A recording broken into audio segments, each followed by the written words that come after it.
Fala, my friends! Tudo bem? Voltando aqui ao nosso curso de grego. Essa é a aula 5. A gente vai fazer essa aula em formato off. Eu vou gravar aqui, sem os alunos, e a gente vai tentando desenvolver de uma forma mais precisa e tentar trazer mais detalhes, sem que isso seja também pesado para o estudante. Nós já estamos aqui na tela do computador, aula 5. O próximo slide aqui vai nos dar mais direção. Lembrando que na aula 4 a gente focou no sujeito, objeto e posse, porque é a base inicial e estrutural daquilo que a gente vai aprender com o grego. Então, olha, a moça recém-chegada foi direcionada ao professor.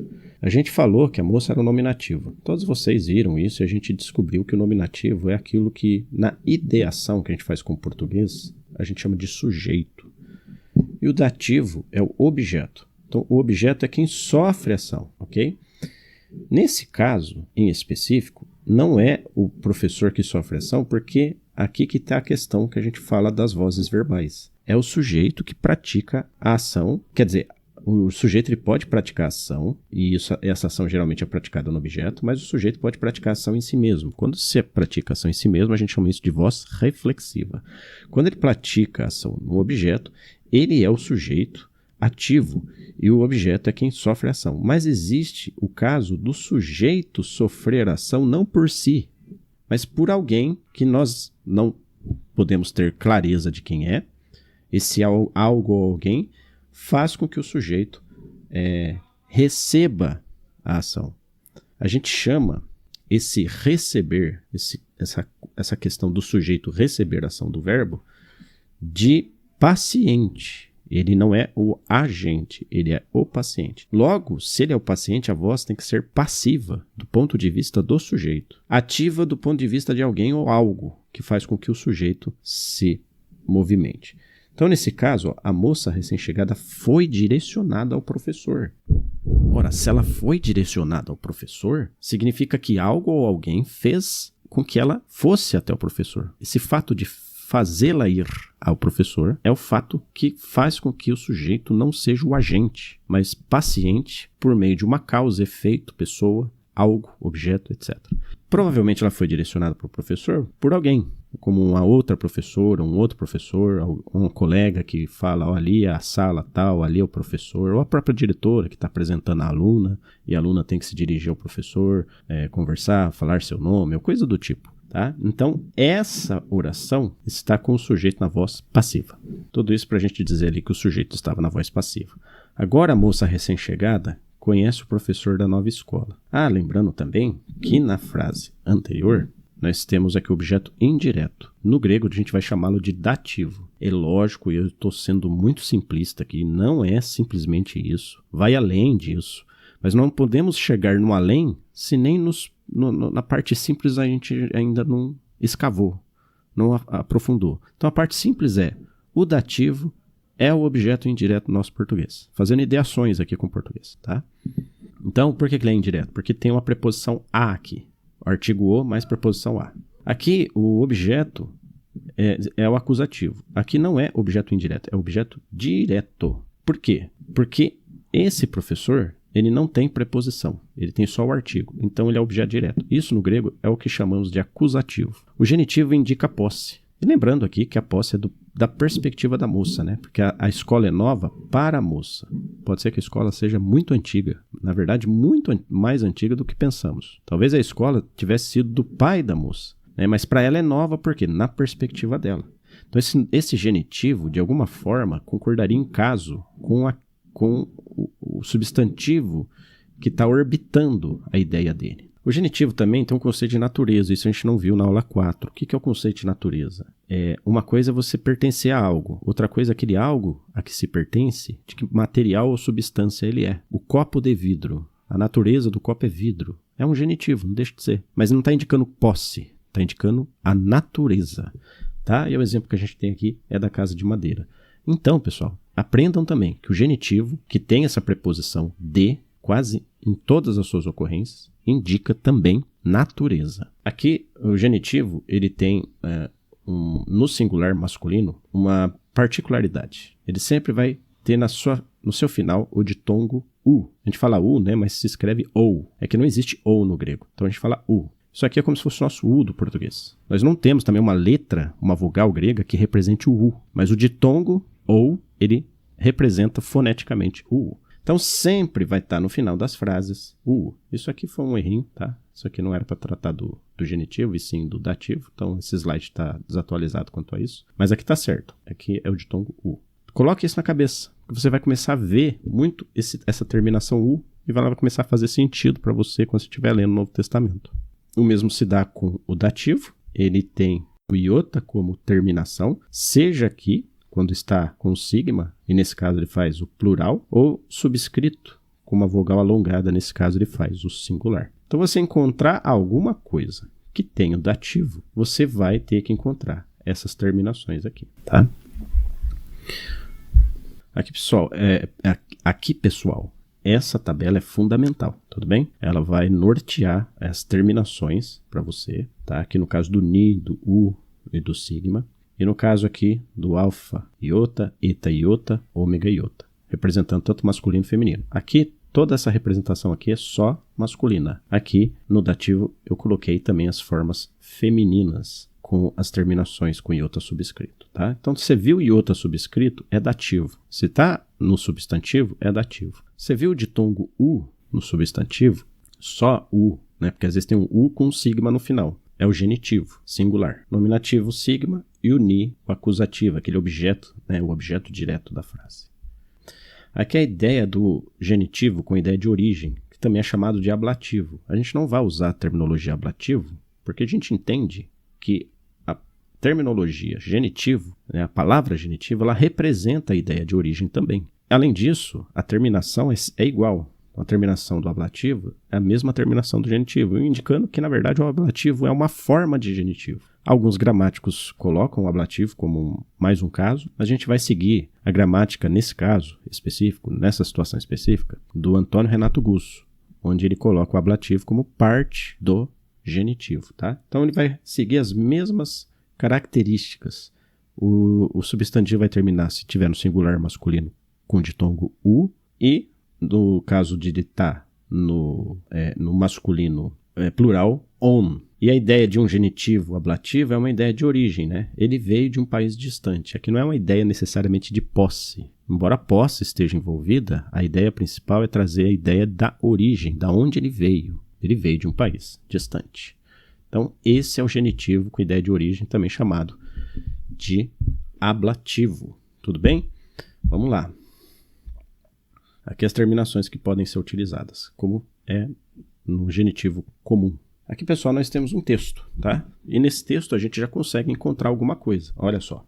Vamos lá. Pas hostis homologesei en emoi en prosten ton anthropon homologeso kago en auto en prosten tu patros mu tu en uranois. Então agora, olhando aqui nesse slide, a gente já consegue achar as palavras-chave em que está dentro desse conceito de terminação dos substantivos. Mas vamos tentar traduzir isso aqui de alguma maneira, né? Paz, todo o que, hosti, né? Hostis, o que, me confessar, esse me confessar tá aqui, ó, en emoi, é um dativo também, termina em iota, lembra? É que é como se fosse um pronome oblíquo, me, mim, então esse é o pronome oblíquo, tá? Então aqui, como se fosse, né, o nosso pronome oblíquo, é um pronome o qual indica que algo se relaciona a alguém, né? Esse algo aqui é esse confessar, todo aquele que me confessar, esse em, confessar a mim, aqui diante, né, em prosté, tom, ó, aqui é um artigo. Lembra do on, fazer um papel de genitivo? Então, tem que indicar posse. Como está no plural, dos. Antropon. Olha a terminação aqui, ó. Indicando que esse antropon, que significa homem, também está no caso genitivo. Então, diante dos homens. Então, aquele que me confessar diante dos homens. Aqui, homologesso, né? Aqui a ideia de confessar não está no futuro, mas aqui a ideia de confessar está no futuro. Tá? Então ele diz aqui que ele confessará, né? E eu, né? Se eu pode passar aquela ideia também. Se ele me confessou, também eu, né? A ideia de também eu. Ah, ele fez isso, então eu farei. Então, tipo, é isso que significa o cargo aqui, né? E eu, né? Na verdade, você vai usar o e depois o eu. Então você falaria assim, e eu, porque esse K aqui é do Kai, tá? E esse go aqui do ego. Então ficaria Kai ego, né? Então, e eu, em ele, né? Esse autor é ele, mas está no dativo, então para ele, né? Então, eu a ele, diante, tu é genitivo, agora singular, aqui é genitivo plural. Então, a gente fala tu, então é do, né? Patros, que é pai. Mas pai, você vai dizer assim, não é pater. Mas aqui, como ele pater termina em consoante, tá? Isso aqui é o que a gente chama de terceira declinação, a gente vai aprender depois. Mas é o pater, sim, só que no caso genitivo. Então ficaria e eu a ele diante do pai, mutu, no meu, genitivo também, tu, genitivo. Lembra do u? Eu falei que vai aparecer muito, ó. Mu, meu, tu, dele, né? Então ele fala assim, ó, diante do meu pai em Uranós, em céus, tá? Em céus. Então ele fala assim, diante do meu pai, tu em Uranós. Então é isso, pessoal. Então é isso. Aqui a gente já vê bastante coisa aqui dos casos, tá? Então repetindo, a ele diante do pai meu que estás nos céus. As nossas traduções geralmente diz assim. Vamos lá.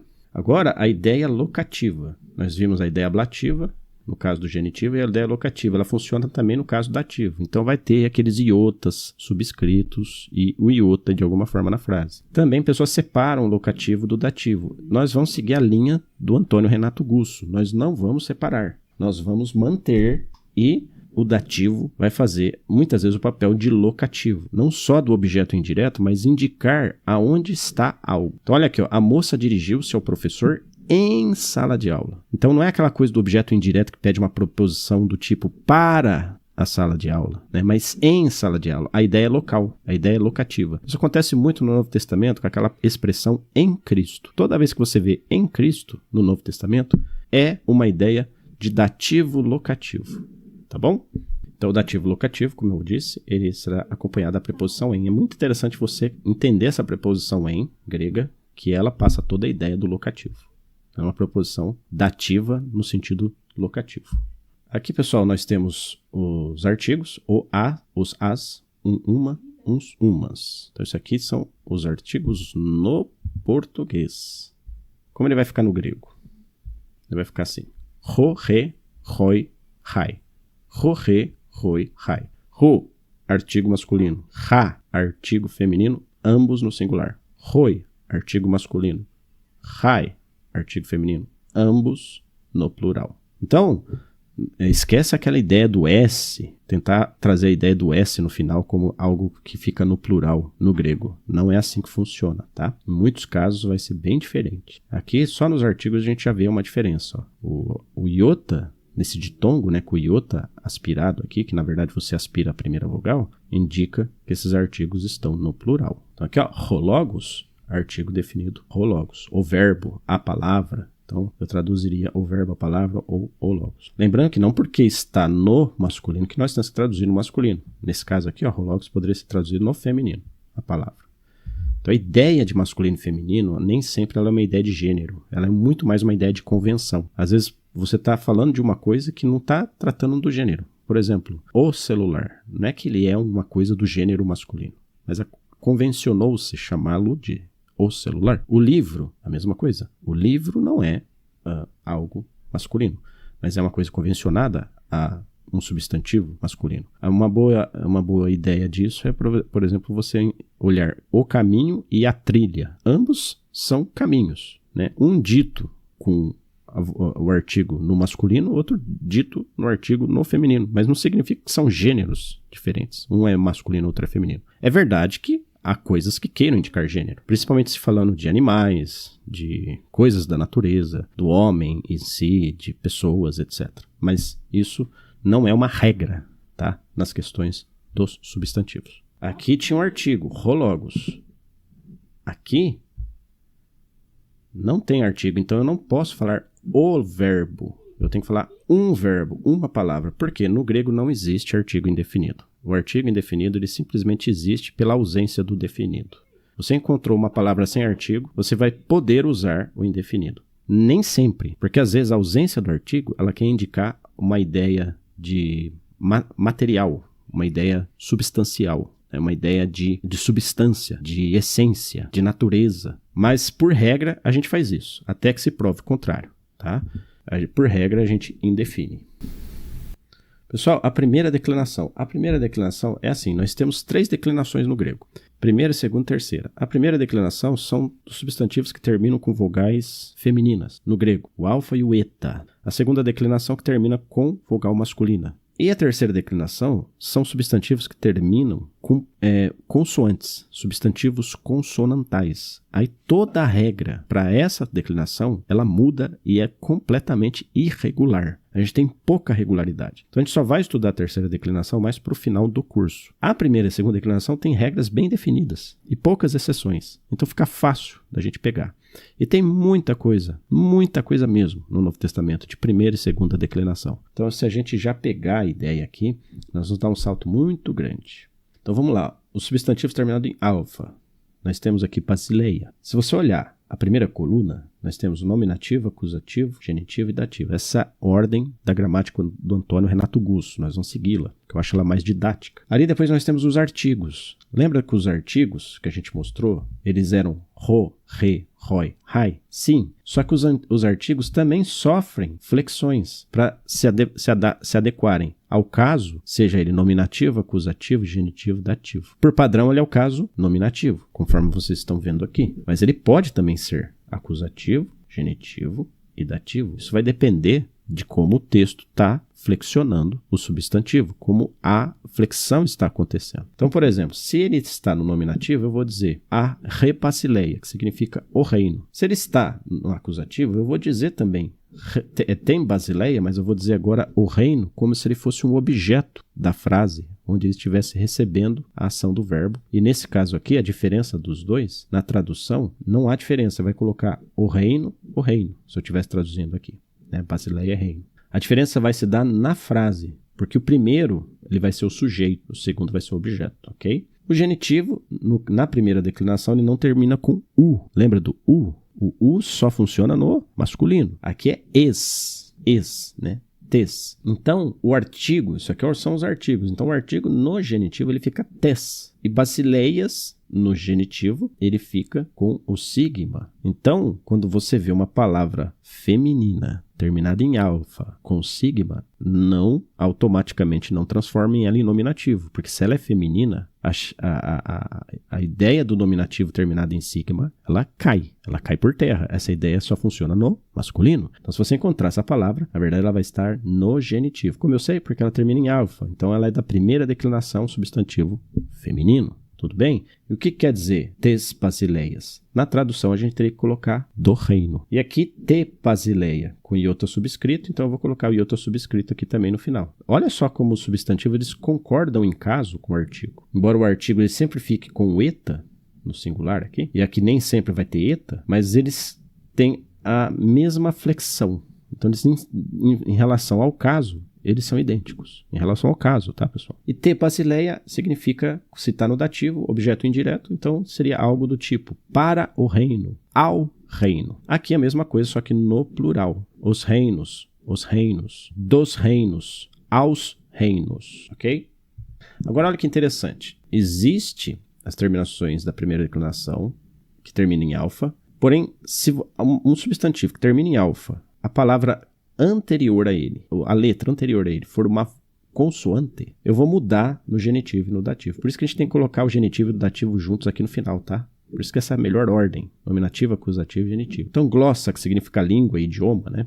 Você fala glossa, glossan. Mas quando chega no genitivo, você falaria glossas, se você fosse seguir, como é o basileias aqui, basileias. O basileias continua com alfa porque antes do alfa tem uma vogal, que é o iota. Então, você deixa tudo com alfa. Mas quando antes do alfa for uma consoante, como no caso aqui é o sigma, o genitivo e o dativo mudam. Você troca o alfa pelo eta e fica glosses, glossê. A língua ou o idioma como objeto, da língua ou do idioma, no caso do genitivo, para a língua. Interessante que no plural, aqui fica igual, exatamente igual à regra do antecedente com vogal, como é o caso aqui do basileias. Antecedente com vogal, aqui é uma vogal, fica igual aqui. Então, no plural não muda nada. Só no singular e só no genitivo e no dativo é uma mudança bem sutil, tá? Agora, quando termina em eta, fica tudo eta no singular. Aqui no caso, psique, que é a alma, né? A alma, da alma, para a alma, as almas, das almas, para as almas. Tudo aqui fica no eta. Terminou em eta, tudo no eta. Só que no plural, aí a gente segue a mesma regra, tanto aqui do glossas quanto do Basileias. E assim de todas as palavras da primeira declinação terminadas com vogais. Elas não mudam no plural. Tá bom? Uma dica, decorem os artigos. Que os artigos eles vão explicar para você em que caso está o substantivo. Olha só, o artigo dativo plural, ele fala, se você decorar, você vai saber que essa palavra aqui, assim como artigo, está no caso dativo plural. A mesma coisa aqui, ó, quando você aprende que o artigo genitivo plural é on, tom, você sabe que tudo que é on no fim é genitivo plural. A mesma coisa aqui, ó. Se você pegar e decorar os artigos plurais e aqui o rai, você vê uma palavra que termina com ai, ainda que ela não seja aspirada, mas termina com ai, você vai saber que o substantivo está se referindo a um caso nominativo plural. Então é muito mais fácil você perceber o substantivo pelos artigos. E é muito mais fácil decorar os artigos que ficar decorando as terminações dos substantivos. Eu penso que o ganho em você dominar os artigos é muito grande, tanto por você saber os artigos, quanto por os artigos indicar para você em que casos estão os substantivos. Tudo bem, pessoal? Vamos fazer uns paralelismos para a gente encerrar essa aula e dar continuidade depois. Gustavão aconselhou Marcelos. Quem aconselhou? Se a gente entender que Marcelo é o nominativo por causa do sigma, e isso funciona porque está no masculino, por mais que Gustavão esteja antes do verbo, que no português indica que é o sujeito, no grego, quem aconselhou foi Marcelo, porque Marcelo é o nominativo. Tá bom? Aqui, ó, nominativo. Agora, aconselhou Marcelão, Gustavos. Porque aqui o sujeito está deslocado, etc. Aqui no caso, o sujeito é quem está com o sigma. Aqui interessante, a terminação U, né? Livro, Leonardo. Lembrando que nós estamos fazendo ideações, fazendo paralelos do grego com o português, só para facilitar seu entendimento. O U funciona só no caso genitivo, e masculino. Então significa livro de Leonardo, indica posse, lembra? O substantivo ao qual o outro substantivo está qualificando ou se referindo, ambos ficam no mesmo caso. Então livro, que pertence a Leonardo, ele tem que concordar em caso com Leonardo. Tá? Então ambos ficam no caso genitivo. Aqui um caso dativo, ó, lembra do iota? Então aqui pede uma ideia de objeto indireto. Então só pelo caso eu sei que é objeto indireto é Leonardo, né, por causa do dativo. A gente sabe e aprendeu agora há pouco que o nominativo termina com alfa no feminino e não com sigma, como é no caso do masculino. Se o alfa é o determinante ou a terminação para indicar o nominativo no feminino, então não foi Leonardo que ligou para a Jéssica. Ainda que a ordem diga que foi Leonardo, mas como nós estamos trabalhando com o caso, e a língua flexionada indica o caso, então é Jéssica, na verdade, que ligou para Leonardo, porque ela é o nominativo e o Leonardo é o dativo. Esse para existe para indicar que o objeto é indireto. Isso prova que Leonardo é o dativo. Vamos ver? Então Jéssica ligou para Leonardo. Nessa tabelinha a gente consegue entender melhor como que funcionam as terminações no masculino, tá? Então aqui é Paulo sujeito, Paulo objeto, Paulo dativo, né? Para Paulo. Paulo no genitivo, do Paulo. Com essa tabelinha aqui você já pega bastante coisa. Então, pessoal, essa é a 5ª aula. Então, essa foi a aula de hoje. A gente encerra essa aula de hoje. Espero que ela possa ser de grande proveito para o seu estudo e aprendizado da língua grega. Conseguimos dar um salto bem grande em relação ao conceito dos casos, da língua flexionada, dos substantivos, da ideação, de você encontrar o sujeito, o objeto indireto. Então é daqui para frente, tá? Que o seu grego vai ficar cada vez mais sólido e você vai aprender cada vez mais a língua grega e terá condições de ler cada vez mais